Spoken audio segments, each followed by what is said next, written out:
Okay, semester 2, geometry final. We're going to start with the Pythagorean theorem. Pythagorean theorem is your fun little a squared plus b squared equals c squared. And your c value is always going to be the hypotenuse of the right triangle. So it's going to be the longest side or the side across from the 90-degree angle, however you want to think of it. The other two sides can be A or B or B or A. It doesn't matter which one's which, but it basically boils down to is that this side squared plus this side squared equals this side squared. Okay, so on number 16, the first one, is going to be 6 squared plus 3 squared equals c squared. So you have to square these first and then add them together. You can't add them and then square. Can't do that. So 36 plus 9 equals c squared. So 45 equals c squared. And then to get rid of this square so that we just have c, we're going to do the opposite of squaring it and take the square root of it. And so when I take the square root of it, I get c here, and I get the square root of 45 here. The square root of 45 can reduce down to the square root of 9 and the square root of 5. Square root of 9, the reason I picked these is because 9 is a perfect square. And so the square root of 9 is 3. The square root of 5 cannot be broke down, so it ends up being 3 square root 5. This one, again, we're looking for c, so it's going to be 5 squared plus 12 squared equals c squared. So 25 plus 144 equals c squared. When you add these together, you get 169. And then when I take the square root to get rid of that square, I have to do it over here as well. And the square root of 169 is 13. That's a perfect square, is c. So your answer is 13 on that one. This one, again, we're looking for c. So we have the two sides, the two legs, if you will. So 2 squared plus, oh, I don't know if you guys can see that. You can't. I'm so sorry. There you go. 2 squared plus 5 squared equals c squared. So 4 and 25 equals c squared. So 4 plus 25 is 29. Is c squared. Take the square root of it to get rid of the square. Right? Those cancel and leaves you just c. And then the square root of 29. The square root of 29 is just that, just the square root of 29. So we just leave it. Number 19. We have the hypotenuse, so we have c, but we need a or b, whichever one you want to label it. So we're going to go x squared, okay, or you can make that a, whatever variable you want to give it, plus 24 squared equals 25 squared. Well, 24 squared, we're going to leave this x squared here, 24 squared is 576, and 25 squared is 625. So if we're looking to get x alone, we're going to need to subtract this 576 from both sides. So subtracting 576 and 576 leaves us x squared, because those are gone, equals 49. And then when I take the square root of x squared, I also have to take the square root of 49, and the square root of 49 is 7. Okay, 20, again, we have the hypotenuse, so we're going to have to take the x and square, put it, you can, again, it can be a or it can be b, it doesn't matter. So x squared plus 5 squared equals 10 squared. So x squared plus 25 equals 100. So again, if I'm trying to get this alone, this 25's got to go. So I'm going to subtract 25 from both sides. And x squared equals 75. And when I take the square root of 75, I can pull a 25 out and a 3 out. And the square root of 25 is 5. So x will equal 5 square root of 3. Again, here's my hypotenuse, so that's going to be x squared plus 8 squared equals 20 squared. So we're going to go ahead and square these, and we get 64 and 400, so we're going to subtract 64 here. And that leaves us 336 that we're going to take the square root of, because we'll take the square root of this square. Cancels that. We have x. And the square root of 336 breaks down to the square root of 16 times the square root of 21. Square root of 16 is a perfect square, so that's 4 square root of 21, because 21 can't break down any further. Sorry, let me erase that. That was silly there. Here we go. So x equals 4 square root of 21. On 22, make sure you can see that. This one, you can do the Pythagorean theorem, 5 squared plus 5 squared equals c squared.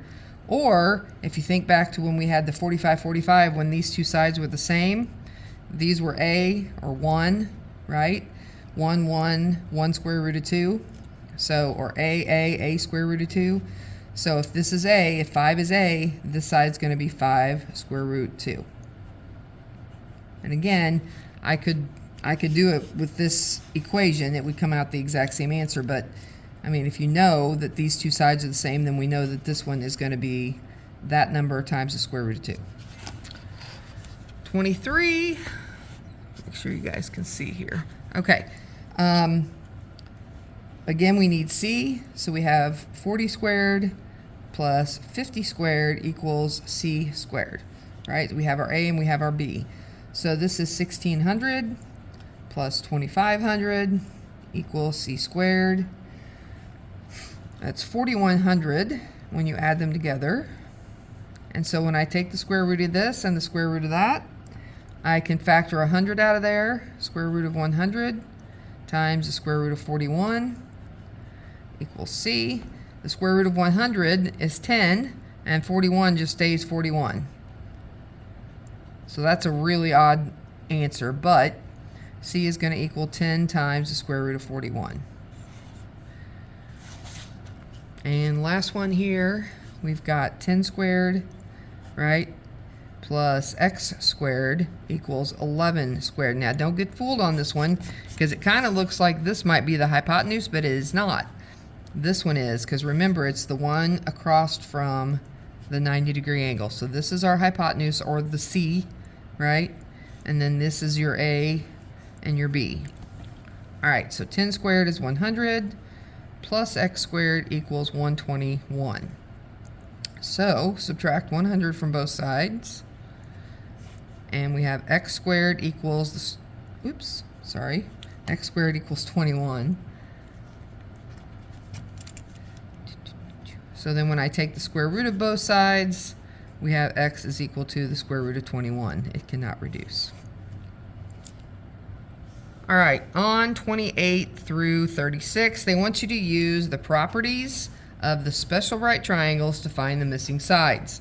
Special right triangles that we dealt with were the 45, 45, 90 angle, where you have a 90-degree angle, and then the other two angles are 45, 45.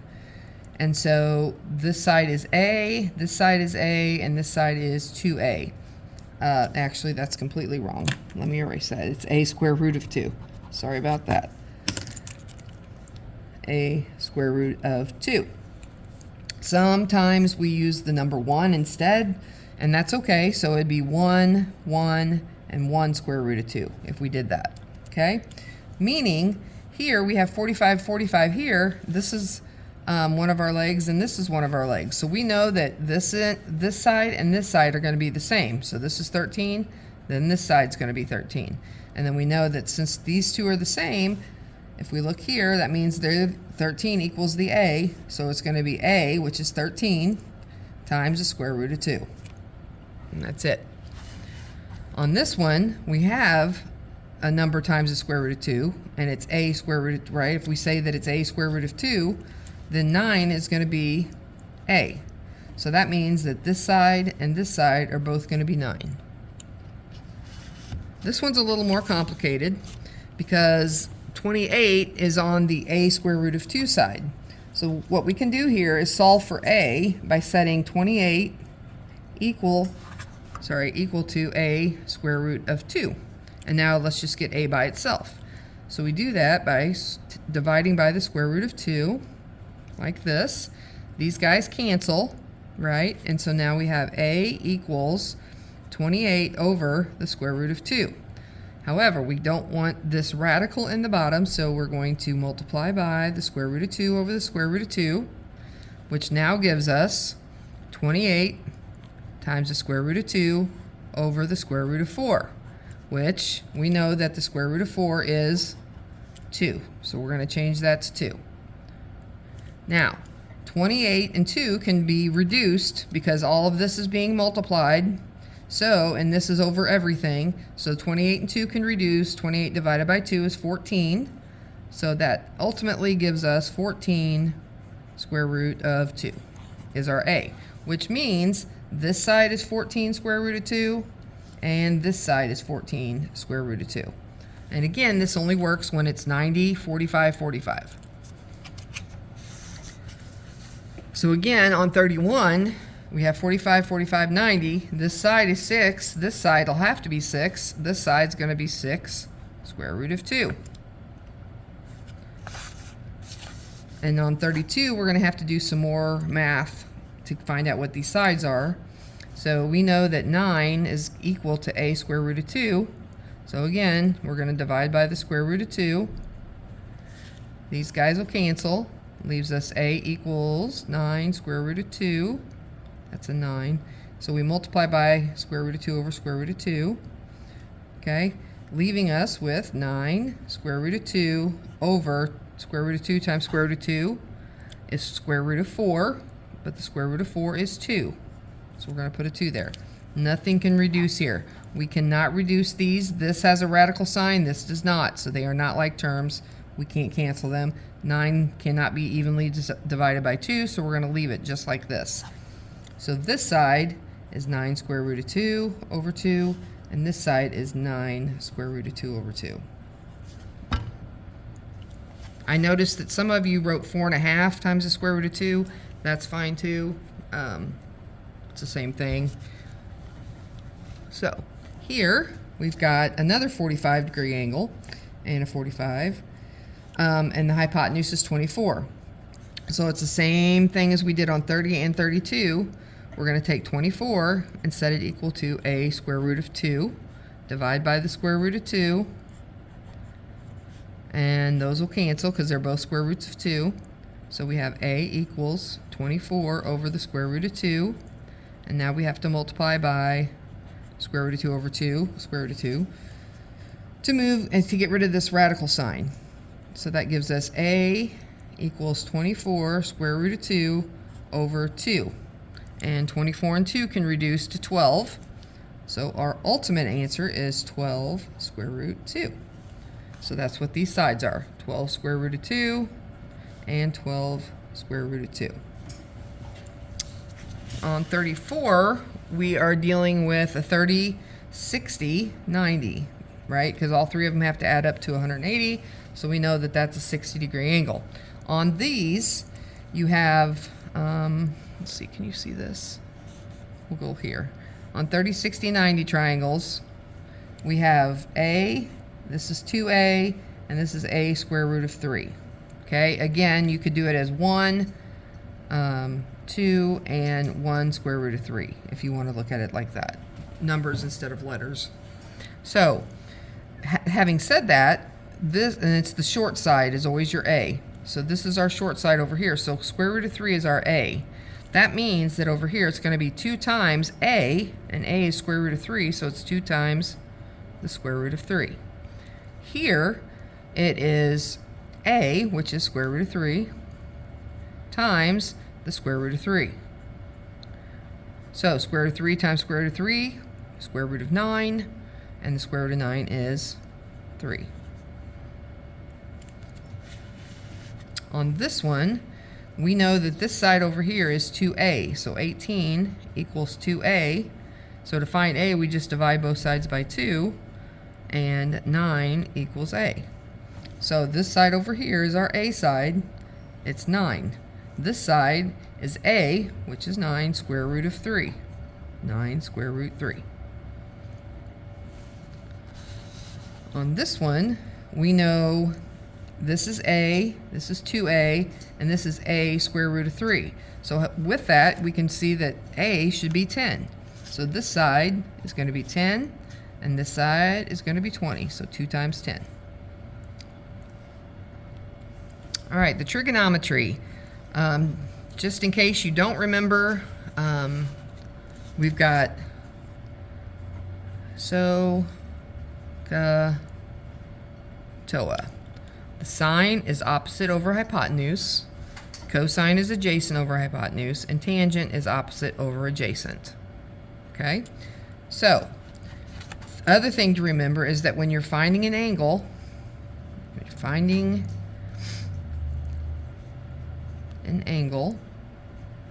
okay, use the inverse key.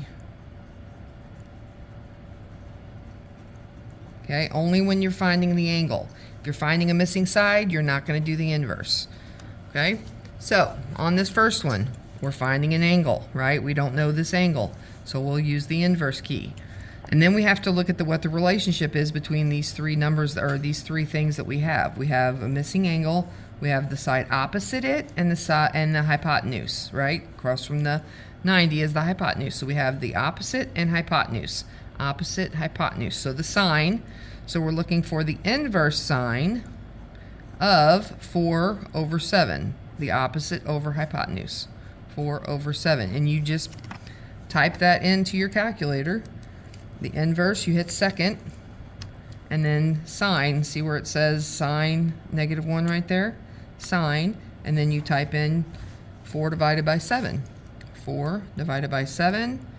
And then hit enter. And there you go, 34.85. So 34.85 degrees is that angle. Okay. Oh, I'm sorry. There you go. My bad. All right, number 2. Again, we're looking for an angle, so it's going to be another inverse. So this one is the adjacent and the hypotenuse. Adjacent and hypotenuse is cosine. So the cosine, the inverse cosine of 32 over 40, 32 over 40, right? And you just plug that right in to your calculator. Second cosine, 32 divided by 40, and 36.87. So x equals 36.87 degrees. Number 3. Again, an angle, so it's going to be the inverse. So this one is opposite over adjacent. The hypotenuse is not involved. Opposite over adjacent is tangent. So we're going to do the inverse tangent of 7 over 3. And when you plug that into the calculator, equals x, you get x is 66.80 degrees. Here we have the angle and we're looking for our side, so we're not going to use the inverse key. So this one is the opposite and this is the hypotenuse, right? So opposite and hypotenuse is sine. So the sine of 54 degrees means equals x over 15. So opposite over hypotenuse. So to get x alone, I'm going to multiply both sides by 15. Right? So that's going to cancel and leave x by itself. So x is going to equal 15 times the sine of 54. So you go to your handy dandy calculator and you go sine 54, close parentheses, times 15. 12.14. So x equals 12.14. That's the side. Now, if I happen to be doing this and I get a number like 22.14, that should raise a red flag for me because this side's 15, right? And it's supposed to be the longest. So if I get an answer that's bigger than that, I know I've done something wrong. So keep that in mind. All right, number 5, again, we have the angle, but we need the hypotenuse this time. So we're going to go opposite. Hypotenuse is the sine of 63 is 10 over x. Okay, now on this one, the x is in the bottom. See, before our x was on the top. Oh, over here, right? X was on the top. Now it's on the bottom. Okay, so we're gonna multiply both sides by x, right? But then that gives us x times the sine of 63 equals 10. That's still not giving us x by itself. So I'm going to have to divide by the sine of 63. Okay, and that's two steps that we could skip by literally just changing places with these two. Okay, you can do those two steps if you want, but you're ultimately going to end up at this exact spot, which is x equals 10 divided by the sine of 63. So on your calculator, you're going to say 10 divided by sine 63, close the parentheses, hit enter, bam, 11.22. X equals 11.22. Okay, let's try another. So this one, we have opposite over hypotenuse, that's the sine of 68, right, equals x over 20. So again, x is in the numerator here in the top. So all I have to do is multiply by 20, and x is alone. Oops, 20, not 2. And x is by itself. So 20 times the sine of 68 gives us x is 18.54. On number 7, is that where we're at? Yep, number 7. We have the adjacent in the hypotenuse, which is cosine. So we have the cosine of 23 degrees is x over 12. So again, x is on top, so we just have to multiply both sides by 12. Sorry. So 12 times the cosine of 23 equals x, right? So x, when I punch 12 times the cosine of 23 into my calculator, we get 11.05. And on number 8, this time we're going to have the cosine, because this is adjacent over hypotenuse. So the cosine of 60 is x over 18. So we're going to multiply both sides by 18. Right? And these cancel, leaves us 18 times the cosine of 60 equals x. And again, when I plug that into my calculator, we get x equals 9. Nice even number, or round number, not even. Number 9. Okay, on number 9, this is adjacent and cosine, or adjacent and hypotenuse again, which is cosine. So we have the cosine of 41 equals x over 35. So we'll multiply both sides by 35. Right? So 35 times the cosine of 41 equals x. When you plug that in, you get 26.41. So x is 26.41. On number 9, we're going to work with this guy. Okay, not the 90. We work with 23. All right, and it's the opposite over adjacent. The hypotenuse is this guy. We don't need to know about it, but this is opposite and adjacent. That's tangent, right? So the tangent of 23 is equal to x over 24. So we're going to multiply both sides by 24. And 24 times the tangent of 23 is 10.19.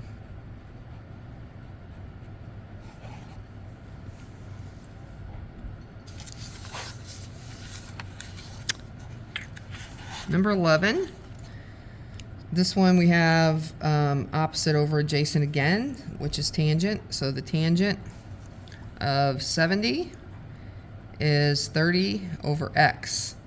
So this time we have the x in the bottom. So when the x is in the bottom, we switch places with this.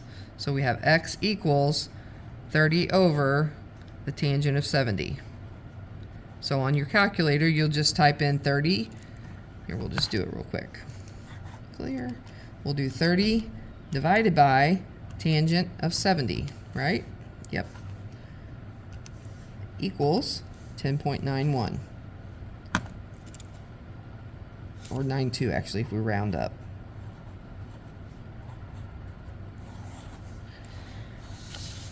Over here we have another tangent, opposite and adjacent.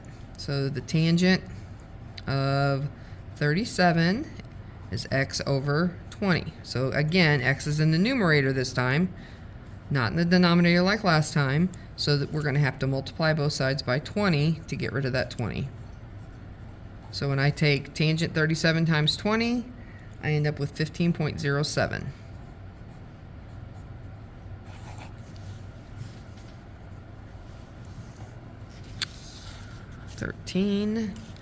Again, this is we're looking for a angle, so we're going to use the inverse function.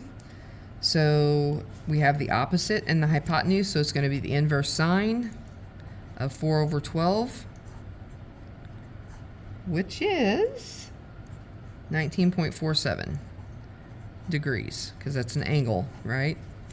So it's got to have the degrees. On this one, again, we're looking for another angle. So this one is the cosine, so because it's adjacent and hypotenuse. So the cosine inverse of adjacent over hypotenuse is 4 over 5. So the inverse cosine of 4 over 5 is 36.87 degrees.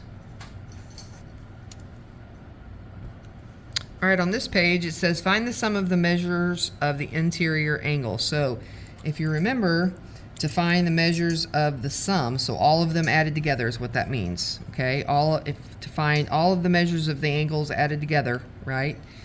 You take the number of sides, which is n, and you subtract the number 2. Whatever number you get there, you're going to multiply that times 180. And that will tell you what all of the inside angles add up to on any given polygon. So for example, octagon, it's going to have 8 sides, okay? So n's going to be 8. So we're going to take n, which is 8, minus 2, and we're going to multiply that times 180. So that's 6 times 180, and 6 times 180 is 1080. So if you took all of the inside angles of an octagon and added them up, it's going to be 1080 degrees. A decagon has 9. No, it does not. It has 10. Sorry. Losing my mind. So this has 10 sides. Decagon has 10 sides, so we take 10 minus 2. Multiply that times 180. So 8 times 180. 8 times 180 is 1440. So all of the inside angles of a decagon, even if they're not all the same, right, are going to add up to 1440. Now, if it's a regular decagon, that means that every angle is the same size and every side is the same length. If it's a regular decagon. It doesn't say that, but it doesn't matter on the interior angles. You could have one that's 30 degrees and one that's 120 degrees and one that's 60 degrees or 72 degrees, but when you add them all up, they're going to be 1440 degrees. On a 28agon, that means there's 28 sides, so you take 28 minus 2 and you multiply it times 180. So 26 times 180 is 4,680. So again, when you add all the inside angles up on a polygon with 28 sides, all the interior angles are going to add up to 4,680. Okay, this one says each interior. Okay, so first you have to find, and each exterior. Okay, well, on the interior, to find each of them of a regular polygon. Remember what I just said about a regular polygon means that each angle is the same measure and each side is the same length. So that means that there's the sum of all their angles added together are going to be broke up evenly between those angles. Okay, so if I have a hexagon, that's 7 sides. Okay, man, I'm struggling tonight. A hexagon is 6 sides. So 6 sides, we know that 6 minus 2 is 4 times 180, right? That's going to be 720 total inside, that all the inside of the hexagon are all going to add up to, right? And then we divide that by the number of sides, because they're all divided equally, and 720 divided by 6 is going to be 120. So each interior, oh, we put it here, is 120 degrees, okay? And that also means that if you have a hexagon that's six-sided, let's see if I can draw one. Not too bad. But if this guy right here is 120, can you see that? Oh, sorry about that. So if this side is 120, or this inside angle right here is 120, this one's 120, this one, this one, this one, they're all 120, right?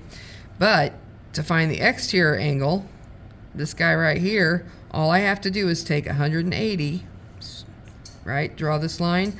180 minus 120 here will tell me how big this is, and that is going to be 60. So the exterior are going to be 60. Another way to look at it, these two added together are 180, right? Another way to do this, to approach this, would be like on this one, it's 5 sides, right? You find the exterior angle first. So you can find the exterior by taking 360, because all exterior angles are going to add up to 360 no matter how many sides there are. There could be this 28-agon right here. If you add all the exterior angles up, they will be, they will equal 360 exterior angles, okay? So I'm going to take 360 and divide it by the number of sides, which is 5, and that gives me 108. So each exterior angle is 108 degrees. So that means that if this angle right here is 108, right? I probably didn't do that one right. Hold on. Ooh. Let's see. Let's go here. So if this angle right here is 108, okay, that means that this angle right here is going to be 180 minus 108, which is 72. So each interior angle is going to be 72. So you can find the exterior first and then find the interior. You can do the interior with the n minus 2 times 180 divided by n. You can do that. Whichever way floats your little baby boat. Okay? On number 9, we have a 13-agon. So let's find the exterior first. Okay? So that's going to be 360. Remember, they all add up to 360 for the exterior, and divide it by the number of sides, which is 13. So 360 divided by 13 is 27.69. So 27.69 is each exterior angle. To find the interior, then, you take 180 minus 27.69, and that gives you 152.31. That's every interior angle measurement. Okay, find the number of sides on this one, and this is an interior angle. So the easiest way that I have found to do this is to kind of imagine that, okay, here's the inside angle of 150. So what does this angle right here have to be? Well, this guy has to be 30. So if my exterior angle is 30, I take 360, remember that's the exterior angles all add up to that, and divide it by this measure, 30, and that is 12. That means there are 12 sides.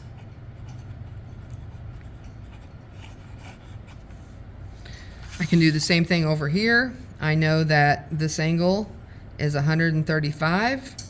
So this angle right here is going to be 45. So if I take 360 and I divide it by 45, I'm going to get 8. So there are 8 sides.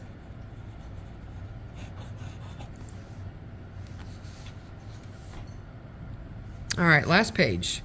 So this one, they want you to find the x, okay? But you have to find the missing, like, how much these should all add up to. Well, if I have 4 sides, n minus 2, right? So 4 minus 2 is 2, right? Times 180 is 360. So all 4 of these are going to add up to 360. So I count my x's. I got 1, 2. So there's 2 x's. plus 3 plus 61 is 64. And 64 plus 48 is 112. So 2x plus 112 equals 360. And then you solve for x. You subtract 112 from both sides. And then you divide by 2. This is, 248. And then when you divide by 2, x is 124. On this one, we have 5 angles, 1, 2, 3, 4, 5. So let's see, let's go right here. N minus 2, n's 5, 5 minus 2 times 180. So that's 3 times 180, which is 540. So all of these are going to add up to 540. Okay, so I'm going to go through and add all the x's up first. So we have 3. We have another one's 4, 5, 6, 7. 7 plus 4 is 11. So we have 11 x's. And then we add the numbers. So we have 100. Actually, first I'm going to put negative 23 and negative 7 together. That gives me a negative 30, right? Plus another negative 40 would be a negative 70. So if I take 70 away from this positive 100, that's going to be a positive 30, right? 100 minus these 3 added together is 30, so 100 or 70. 100 minus 70 is 30, and then I add in my 15. 30 plus 15 is 45. Equals, our total is 540. So I subtract 45 from both sides, and we have 11x equals 495. And when I divide by 11, x is 45.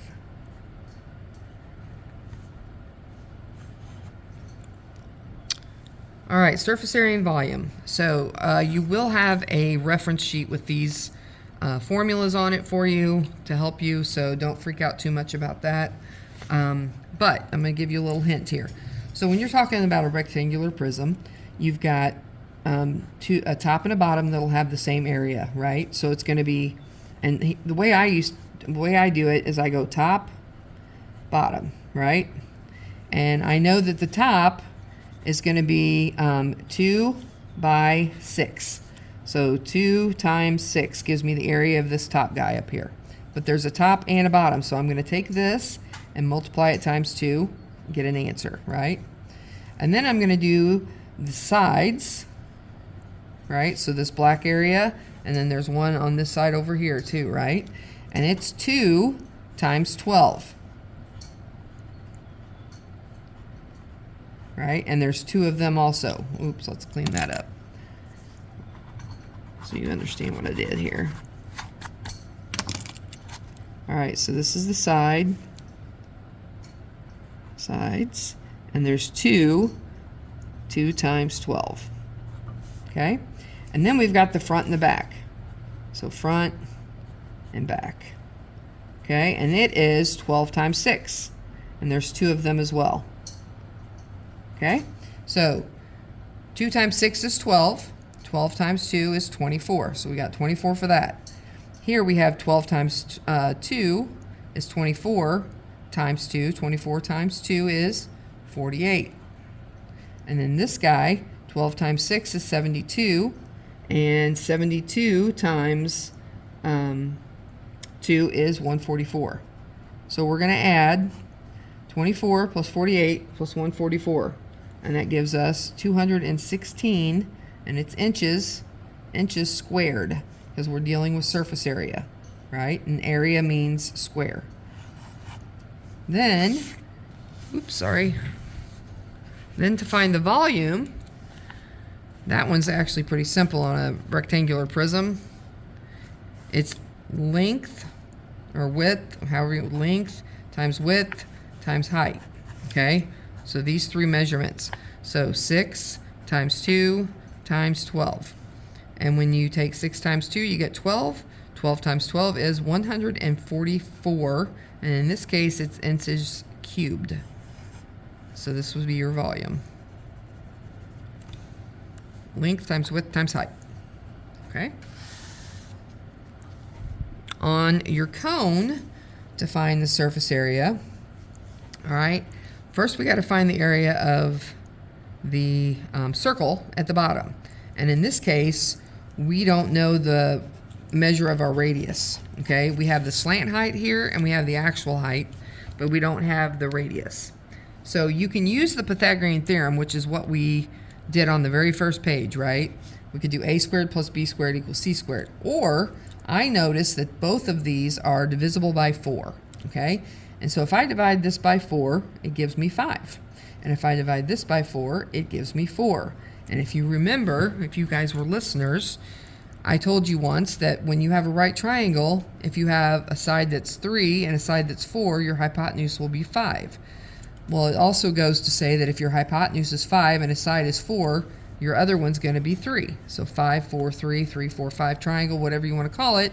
This side is going to be a multiple of 3, right? So it's not going to be 3 because these are bigger, right? We had to divide 4 to get those numbers. So we're going to multiply this by 4 to get it to be the same as the other two. And this, our radius, is going to be 12. Okay, so that means, let me get my room here. Okay, so that means to find the surface area, doggone it, surface area, we're going to need to find pi times the radius times the slant height, that's what the S means, right, plus pi times radius squared. And you should recognize that this pi radius squared is the circle. Okay, so we know that pi is 3.14, we know the radius is 12, and we know the slant height is 20. And then here, we know that it's going to be r squared is 12 squared, which is 144 pi. Okay, so if we take 3.14 times 12, or let's back up. Let's make this pi. This could make this easier. We're going to make this just the pi symbol for a minute. And 12 times 20 is 240. So we have 240 times pi. 240 pi plus 144 pi gives you, let's see, 240 plus 144, sorry about that, is 384 pi. So 384 times 3.14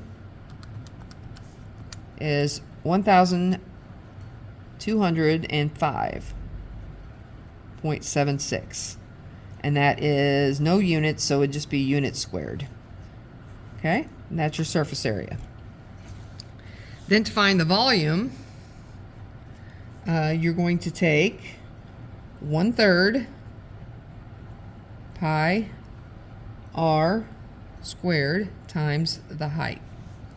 And that means this height right here, not the slant height. That was this one, the S. This H means the inside height. So we take 1/3 times pi times your radius squared is 144, and your height is 16. And you just punch that into the calculator, right? Now what I would probably do is take this times this times this, and then divide by 3.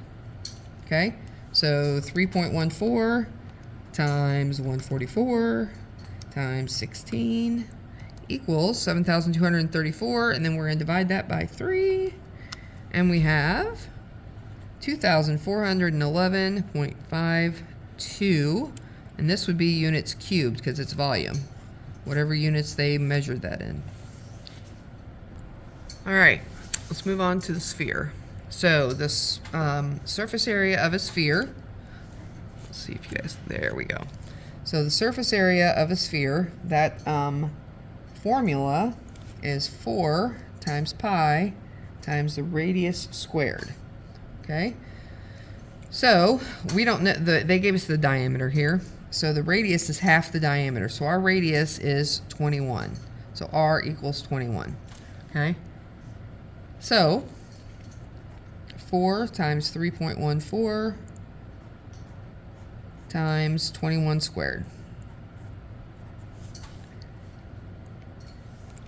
That's 4 times 3.14 is going to give us 12.56, and 21 squared is 441. And when you multiply those together, we get 5,538.96 centimeters squared.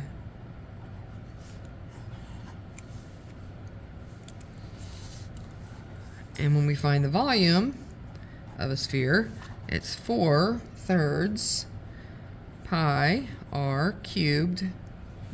And so we're going to leave the 4/3 out in front. The pi is 3.14, and our radius is 21, and we cube it. So what I did on this is I took 3.14 times 4/3, and I got 4.19.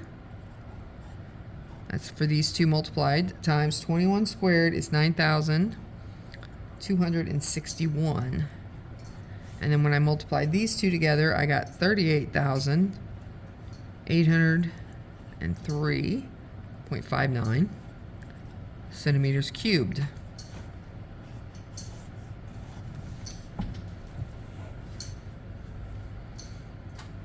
All right. Square pyramid. You guys, for some reason, are scared of these pyramids, and it's silly. But to find the surface area of a square pyramid, it's not as hard as you think. You find the area of the base, right? What it's sitting on. And then on a square pyramid, because it's square, all the sides are the same size, right? So that means that this side that's facing us right here, right, is going to be the same area as this side as the one on the back and the one on this side. So we just need to find the area of this one side and multiply it by 4 and then add it to the base of the floor. So we know that the bottom, right, is going to be 6 times 6. 6 times 6, which is 36. So we know the area of the bottom is 36. And then the side,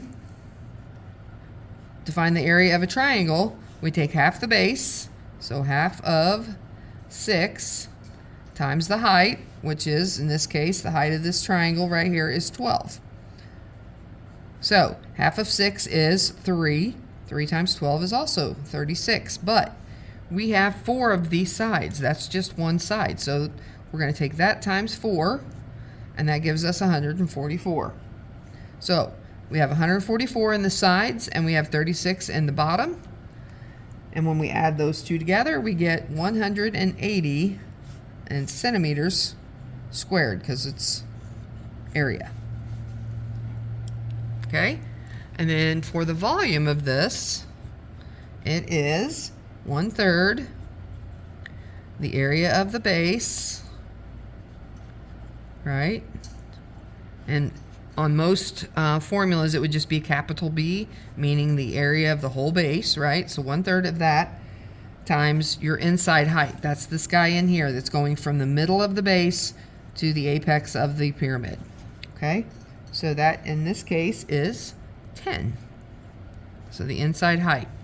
So the area of the base we know is 6 times 6, 1/3 of 36 times 10. 1/3 of 36 is 12. 12 times 10 is 120 centimeters, and its volume, so it's going to be cubed.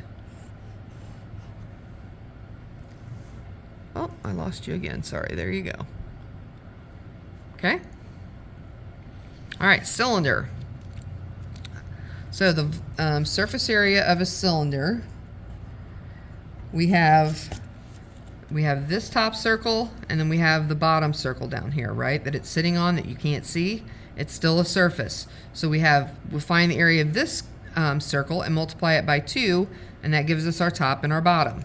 Okay, so 2 times the area of this would be pi, and then r is 6 squared. Okay, so 36 pi times 2 gives us 72 pi. Okay, that is for the top and the bottom. Now, to find the side of a cylinder, if you think about it, if we cut this down the middle, or cut it right here and folded it out, right, we'd end up with a rectangle like this, right? And so this rectangle, then if we wrapped it back up, this length right here would be how long it took to get around the circle, or otherwise called the circumference. So this length of this rectangle is the same as the circumference of that circle. And we find the circumference by taking the diameter times pi. Well, the radius is 6, so that means the diameter has to be 12. So we take the diameter, right, times pi. So we're going to hold on to this for a minute because that's our circles. We're going to take the diameter, 12, times pi, right? And that gives us this length. And now we need this height, which is this guy right here, or in this case, the 20 over here. So this is 20. And so 12 pi times 20, right? 12 times 20 is 240 pi, plus the 72 pi we have up here from our circles gives us 300 and, let's see, 1 second. Right, 312 pi. Okay? So 312 times 3.14 is 979.68 meters squared. That is your surface area. Okay? And then your volume, can you guys, yeah, you can still see. Let's move it over here a little bit. All right. So our volume, let's work here. The volume of a cone, or excuse me, a cylinder, okay, is going to be the area of the circle times the height. So pi r squared, right, times the height. So we know that the radius is 6, right? 6 squared is 36. So 36 pi times our height is 20, right? And 20 times 36 is going to be 720 pi. 2 times 36 is 72, and you add your 0, 720. So 720 pi gives us 2,260.8 meters cubed. And that is your volume. All right, and that's it.